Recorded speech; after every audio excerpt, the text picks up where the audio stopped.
Much territory has been covered in Torah since we last met. It's amazing how those Torah portions just can pack up so much. Since we left Noach behind, we dove right into the story of Abraham and Sarah.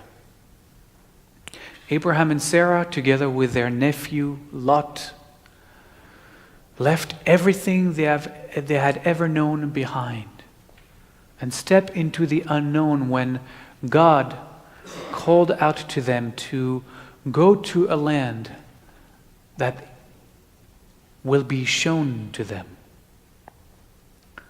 They packed their stuff and off they went. And they arrived in the land of Canaan. In Canaan, God promised that land to Abraham, Sarah, and their descendants. But the journey that took months and years had a lot of bumps in the road. It was never an easy journey for them. By the time we open this week's Torah portion, Abraham and his clan have pitched their tents in Canaan in the region of Mamre. Lot, his nephew, has split from his uncle and his aunt Sarah and went on his own way and decided to settle down with his clan, with his family, in the cities of Sodom and Gomorrah. And that's when God appears to Abraham and tells him that those two cities have become so evil, have become so wicked, that God is about to destroy them both. Now, Abraham is a very complex character who, as I have pointed to many times before, is just like us, a deeply flawed being. Which is one of the things that I love about this tradition of ours, is that it insists that its heroes remain relatable, that they're not trying to make them into those inaccessible saints. We can relate to Abraham, to Sarah, to Lot, to all of them. And Abraham, like I said, had many, many flaws. And despite his life blunders along the way, the episode of Sodom and Gomorrah, for me, is the moment where Abraham truly shines. This is Abraham's shining moment. He is standing in the presence of God. And God had just announced the planned destruction of the cities. And the Torah tells us, in hearing the words of God, Abraham steps forward.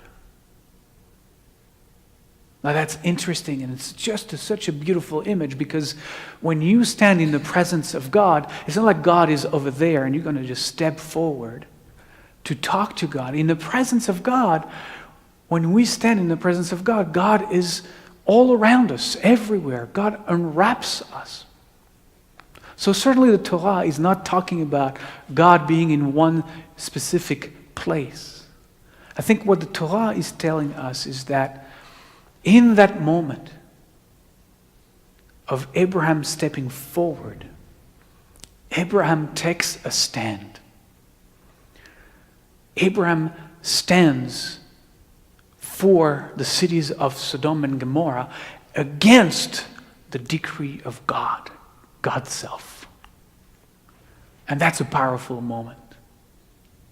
Abraham says to God with great sincerity, with great humility, and great respect, but also with great force and with great conviction. He says, and I wrote it down, talking to God, he says, "Will you indeed sweep away the innocent along with the wicked? Suppose, God, suppose there are 50 innocent people in the cities. Will you indeed not spare it for the sake of 50 innocent who are in its midst?" Now God replies. God listens. God hears. God gets convinced. He says to Abraham, he says, "Fine. If we find 50 people, 50 innocent people in the cities, not only will I not destroy the cities, I will forgive the cities altogether." And Abraham continues. But what if there were 40? Just 40 innocent people in the cities. Will you, God, the God of justice, will you destroy the cities if we can find 40 innocent people there? And God says, fine, 40 people. I will not destroy the city. For the sake of 40 people, I will forgive everybody. Guess what what Abraham says? Well, what if we find 30 people there? Will you destroy the cities for 30 people? If we find 30 innocent people there, will you destroy the cities? And on it goes. What about 20? God, what about 20? Will you destroy? What about 20? What about 10? Will you destroy the cities and we can even find 10 people, just 10 people, 10 innocent people? Will you destroy the whole cities? If we can find 10 innocent people, will you kill the innocent together with the guilty? And God says, fine, I will not do that. I will spare the cities if we find 10 innocent people there. And Abraham knows, because Lot and his family are dwelling in the cities. He knows there are 10 people there. And when the conversation is over, when God takes leave of Abraham, the Torah says Abraham returns to his place. It's like he was on this elevated plane where he was able to speak and argue with God. And now that it is over, it's like he's coming back down into a different level of consciousness. Goes back to his place. That's what the Torah says. And when he goes back to his place, in his heart, he knows he won that argument with God. Now we know that the story actually is not going to turn out the way Abraham wished it would. Somehow God managed to get Lot and his family out of the cities. And as soon as they were out of the city, God destroyed Sodom and Gomorrah. And even though the end of the story is not maybe we would have wished it to be, I just love the beginning of the story. I love Abraham in that moment. Abraham does a lot of things wrong throughout his life. A lot of things wrong. He does this one absolutely right. It does this one absolutely right. And this is a powerful teaching moment for all of us. That in the middle of the darkest of places, if we could only take the time to look a little bit more deeply, maybe we can find a few rays of light. That we shouldn't be so prone to destroy everything in our path, reject everything in our path out of hand because we have judged a moment, an experience, a person to be absolutely evil. That there is more than just looking at the world in absolute terms of black and white. There was an Abraham on TV just a few days ago. Sometimes Abraham appears in different guises behind different faces. I happened to fall onto PBS's News Hour sometime last week. I don't even remember when. And at the end, I discovered sometimes at the end of the News Hour's newscast, They have this little segment where they invite speakers, philosophers, scientists, whatever, to talk about a topic. They video record it, and they show it at the end, this short segment. And that night, as I was watching, I saw this. The segment was this Asian American woman who spoke in that little video. And she talked about how she was born in North Korea. She talked about how she was born in North Korea, and as she was very young, her family managed to escape. They went through China and eventually arrived in the US, and she's been in the US for decades now. And she was talking about how by now her grandparents, since there's been so many decades, probably have passed away. She has no way of even knowing that because there is no connection possible with North Korea. So she misses her grandparents, and she probably knows they are passed now. But she knows she also have aunts and uncles there, cousins. And because her cousins probably are her age, she was talking about how maybe they also have children like she does. And she was telling about the horrible condition her family probably is living under, the totalitarian dictatorship under which they live, and the horrible poverty that has stricken that country because of the leadership there. And then she started to talk about her concern with, the drums of war that are started to be more and more loud, to be louder and louder around against North Korea. She started to talk about her concerns with the threats that were made publicly about destroying the whole country, annihilating its people. And she started to talk about how millions of families such as hers, who are victims of the tyranny of the regime under which they live, are innocent people, and that we should be very careful as we say the words and spill out the threats to annihilate a country, that we should be mindful that in that country, before we blow it out of the face of the earth, that there are also innocent people living there. In that segment, I was watching Abraham. I was watching Abraham arguing with God, and she was Abraham arguing with us, reminding us not to destroy the innocent with the wicked. Because we do that, don't we? We have this tendency to box people in, to put them all in the same, with the same label. We want to ban 1.7 billion Muslims because of the actions of maybe a few hundred terrorists. We want to erect walls between us and our Mexican neighbors because we paint them with a big brush that boxes them into labels of rapists, drug dealers. We do that with each other.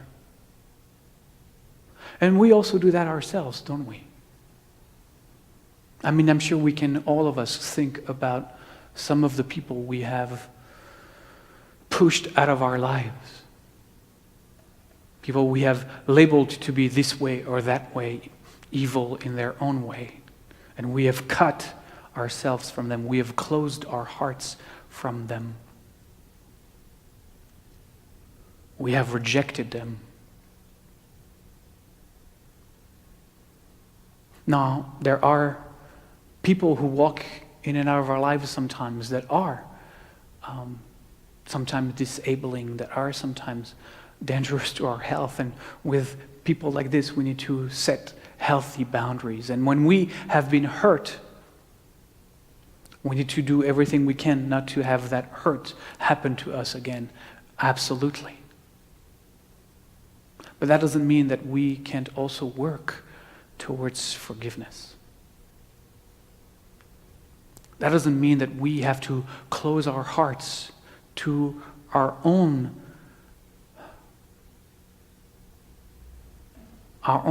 center of compassion and of love, that we have ourselves to erect walls around us. We can free ourselves by forgiving. Not to deny what happened to us, not to whitewash or excuse, but to let go of the burden that our lack of forgiving weighs and puts on our shoulders. We need to let the voice of Abraham sometimes come through, Before we cast out that person, maybe to let the voice of Abraham ask us, what if 50% of that person is good? What if 50% of that person is good? Will you cast away that person? Throw them out of your heart? Throw them out of your life? Forget about 50. What if only 40% of that person is good? 30%? What about just 20%? What if what if they're 90% wicked and evil? But 10%, they are good. There's light inside of it. Nobody is beyond the possibility of being redeemed. Nobody is beyond the possibility of being forgiven. Nobody's smart enough to be 100% wrong all the time. Nobody is smart enough to be 100% wrong all the time. So perhaps we need to connect with the voice of Abraham within ourselves. Perhaps we need to, in a place where we are called upon to act from a place of fear that the mind is putting in front of us, to always be on the lookout, to always be fearful of him, of her, of this, of that. Perhaps instead of listening to the fearful mind, we might be better off listening to the song of our own heart, listening to our heart song. To act in the world from a place of love, to act in the world from a place of compassion. And to seek in each other to find the goodness. What if we engage in every relationship with the intention, the kavanah, of knowing the goodness in each other's heart? We are human beings. We're going to step on each other's toes. It is bound to happen. We are built this way. We're going to hurt each other's feelings. We're going to disagree. We're going to want to make a point, and we're not going to be hurt. All of that, it's all going to happen. It's given. If you were born into this body, I don't know if you got the what? The manual, the instructions, right? It said if you're going to be born into this body, it's going to happen. There's no way around it. Can we know that? And decide for ourselves what kind of person I want to be in the world. What kind of person I want to be? What kind of person do I want to be in the world? Do I want to be a person that is living from fear with a heart closed? Or do I want to be a different kind of person?